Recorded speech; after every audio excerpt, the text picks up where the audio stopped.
What the business is on the streets out here, YouTube. This is Pursuit of Freedom over here. Trying to do this thing in the market. I ain't doing good, man. I ain't doing good. I got to tell you about this awesome trade. This is my worst trade of the year so far. This was a big percentage loss on the percentage, as far as the percentage of what I was using in the trade for that single trade. Now the trade in Awesome, I bought into this thing with just 175 shares back on the 28th of January. And I held it all the way to the 20th of February. And like what kills me is one thing. So you see I sold it on the 20th of February. Let's go look at the 20th of February. So I got out on the 20th of February, and it's like right after I got out, I'm out at 217, damn near at the bottom down here. This thing like they didn't want to do anything, right? And then all of a sudden I wake up and this thing had pushed all the way up to 252. So I could have got out at 252. There's always shoulda, coulda, wouldas. And then what really slapped me in the face is that next day, I had been holding this thing for a whole month. And then in the 2 days when I decided to sell, this son bitch punch up 32%. You know what I'm saying?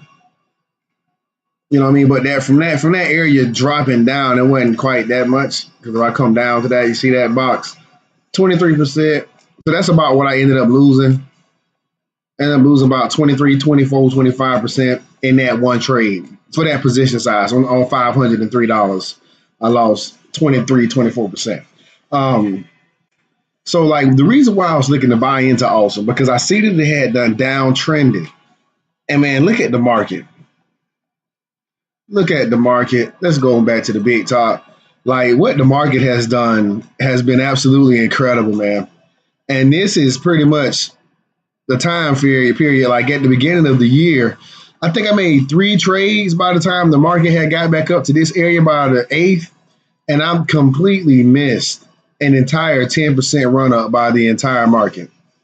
I mean, I missed a huge run up by the entire market. I mean, but look at this bounce. I got to come back to Trade King. Yeah, well, I'm going to look at that S&P bounce. Standards pause. I mean, look at this bounce, though. This thing had been falling off and falling off and falling off. And we got an incredible bounce to back to these levels right here where it was last struggling. You know what I'm saying? Now,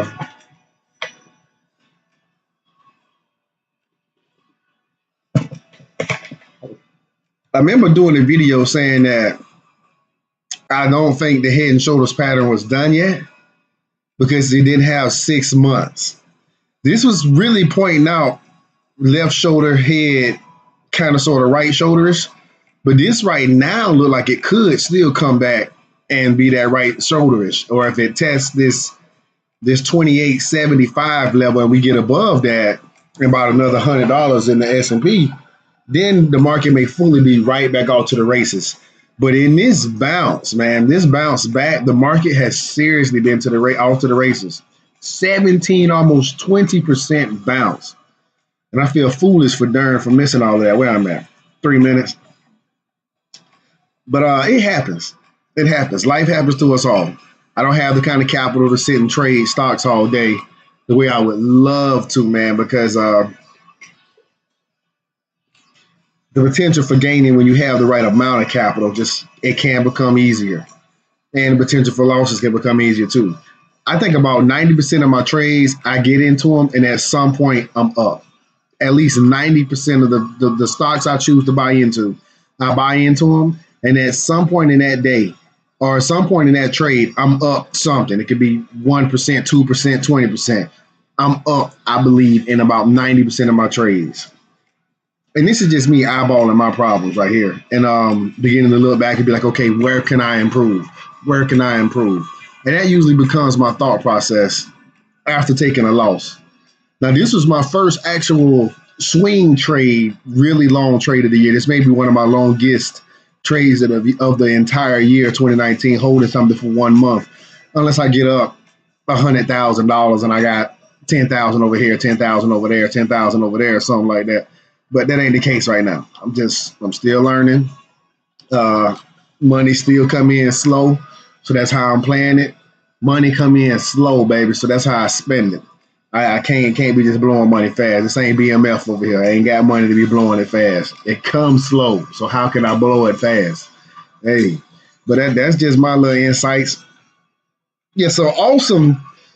This awesome trade, though, I'm gonna come back because I like to say that the trend is your friend. I mean, I could have came back to the market at any time because really after this second day, I was thinking it was going to consolidate like it did down here for a little bit and then punch a little higher. We get a big punch. This punch here on the 28th of December. You know, a few days after the end of this falling off, because the whole entire market had been falling off for some time. Had been falling off for about a month, right? Falling off for about a month to during the end of December. And then the market started to push back. So this thing was trending with the market, and it still kind of is. It's just that the market has beat that trend. This market has jumped an entire 20% back in 2 months' time. Fell off in 1 month, jumped all the way back in 2 months' time. So to me, the market looks hot, man. Right now, the market looks hot as far as penny stocks. And a couple of the traders that I watch have been on some serious hot streaks. I don't know what happened to the market. What's going on over there with my watch list now? What's going on? All right, I'm having some technical difficulties. I got no pieces of numbers at all over here besides these floats, which I like these floats, some of these low floats. Okay, so it'll show me what the stock is, what they did on the day.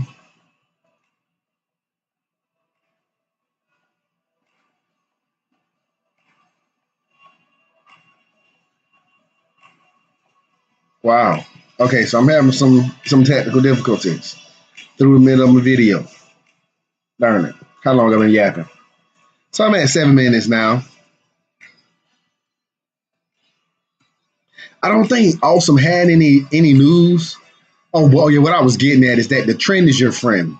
So about look at that box towards the bottom, 9 days after I got into this thing, the trend that I was trying to follow based on these, based on this upward trend from the low of days, I was supposed to get out of the stock on this day back over here, which was, I'm trying to just get that day, the 6th of February, right? So if I'd have got out then, I'd have got out just a little earlier, and I'd have saved myself a little bit of a loss because this thing still was BSing. The day that I got out, the stock was BSing. Down there at fucking 216, all the way down here in these depths down here. You know what I'm saying? And the stock had done dropped to 210. So I felt like I was doing myself a great justice of getting out. What the hell? Yeah, so I thought I was doing myself a great justice of getting out before this thing fell off some more. And then here it is. That's 1 in the afternoon there. This thing punched up. You know what I mean? God, dog. But that's the shoulda, coulda, wouldas of the market. That happens. The lesson I'm going to take from this is, being that I'm not trading super heavy, I'm purposely trying to trade light to keep myself from putting myself in losing positions. Especially being that I can't sit in front of the market all day. Sometimes I do want to hold a position like this one because I think that the market is uptrending, but I didn't follow my signs. I could have set another stop in here somewhere, especially at that 257, 260-ish mark, where for several days, for at least about 4 or 5 days right here, it didn't go beneath that 257. And when it cracked beneath it, the trend broke at the same time. So, I mean, there's so many different things you can do while you're trading. I'm just trying to give you some insights, to help out your own insights for when you're getting in and out of stocks. But yeah, so this turned out to be $128 loss for me. Got in at 285, got out at 217. And then this damn thing in 2 days done jumped back to 285. I'm out on the 20th on this day. This very same day, if I would have just stayed in or just went to sleep on the stock for another couple of days, I just look at this trend though. This trend is just getting disgusting. So I didn't want to give it too much time. If I'd have gave it a full month, who knows where that would be at right now. But I could have at least have gotten back out right around the area where I bought. Whole month in the stock, no gain, no loss. I'd rather get out with no losses. This is Pursuit of Freedom.